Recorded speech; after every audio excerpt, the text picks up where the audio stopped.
There are so many really critical issues converging in Tasmania at the moment. On many levels, if you're an engaged citizen, there's a lot to be kind of excited about and interested about. There's so much going on that even a really well-resourced ABC, a local ABC, would struggle to cover them adequately. You could easily fill, half an hour every night with current affairs. But the fact is the local ABC isn't well-resourced. Very seldom in this state are complex issues dragged out into sanitising sunlight for a proper drubbing. It just isn't happening. Meanwhile, audiences decrease. We know they're decreasing. We know they're getting older. Relevance is reduced. Cabinet ministers and power brokers thumb their noses. They know they can get away with not appearing on ABC programs. They can ignore the ABC.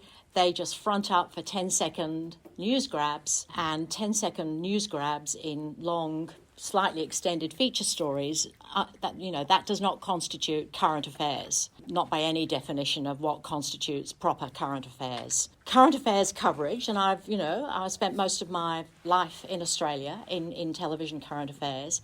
It has to be reactive and proactive. It has to do those two things. So you need the daily, deeper interrogation of the news of the day, the events of the day. That's your reactive coverage. That's your interview with the Premier the day he's done the deal with Gillan McLachlan. But along with that, you need proactive investigative work that digs really deep, shifts the dial, breaks news, makes news, brings on an inquiry or a royal commission and changes history in the state and in Australia if it's done well. It's incredibly consequential. But we're not seeing it. We're not seeing it. Some of you, I dare say, are old enough to recall the glory days when Tasmania actually had its own nightly 7:30 report.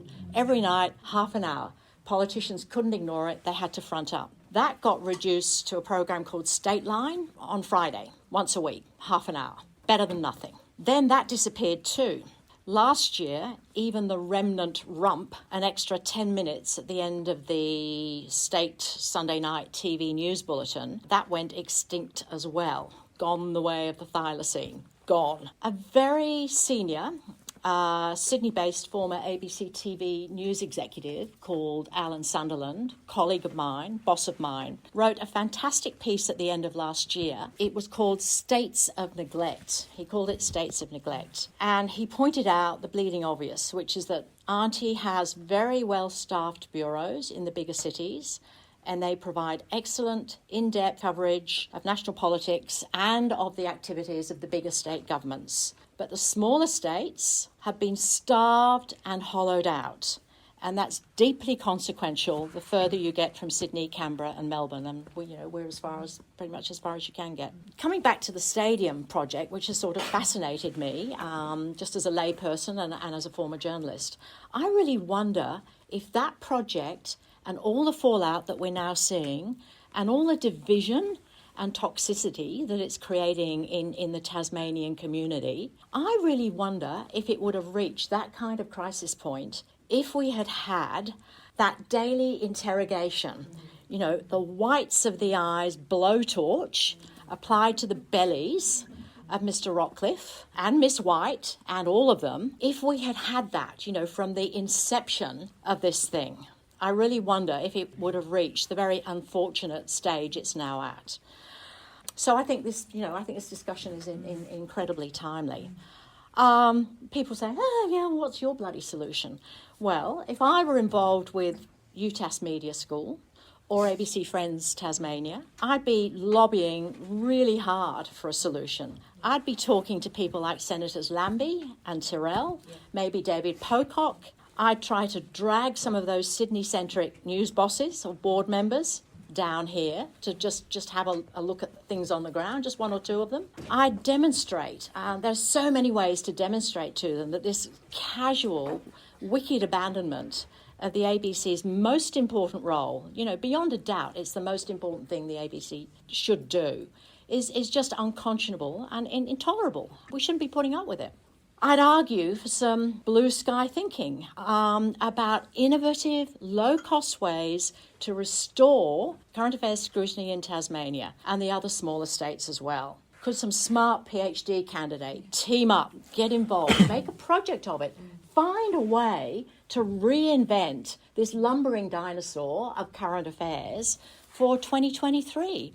There's so much happening technologically. We don't have to do it the way we did it 15, 20 years ago. There are AI, ChatGPT. There've got to be ways to find a model that could work. Why not invent it in Tasmania, where the need is so great? Take just sort of one example to my mind, and I'll be interested in other people's impressions. The sort of last man standing in all of this is Leon Compton on ABC Radio. Leon is a good broadcaster and a very effective interviewer when he can get them on. But he is spread so thin. He does 2.5 hours, in the morning. When he gets stuck into a serious interview, I think he's really good. But it kind of gets lost in the kind of variety show that rolls on until 11 o'clock. And it's got everything from cooking tips to, where to catch the fish of the day and all the rest of it. I doubt many people are listening. Imagine the potential of a small team, journalistic collaboration, led by someone like Leon, perhaps, as the front person, delivering deeper daily coverage of state issues for mornings, repeated and followed up on Drive Radio, accessible via streaming and on demand, hitting all the platforms where the audiences and the younger audience actually are. There's got to be a way to do it. Sharper minds than mine, and certainly technologically more adept minds than mine, could come up with a solution, I think, and present a solution. At the very least, why isn't there a locked-off camera in his radio studio for the first half hour every day when he's doing those substantive interviews? There isn't.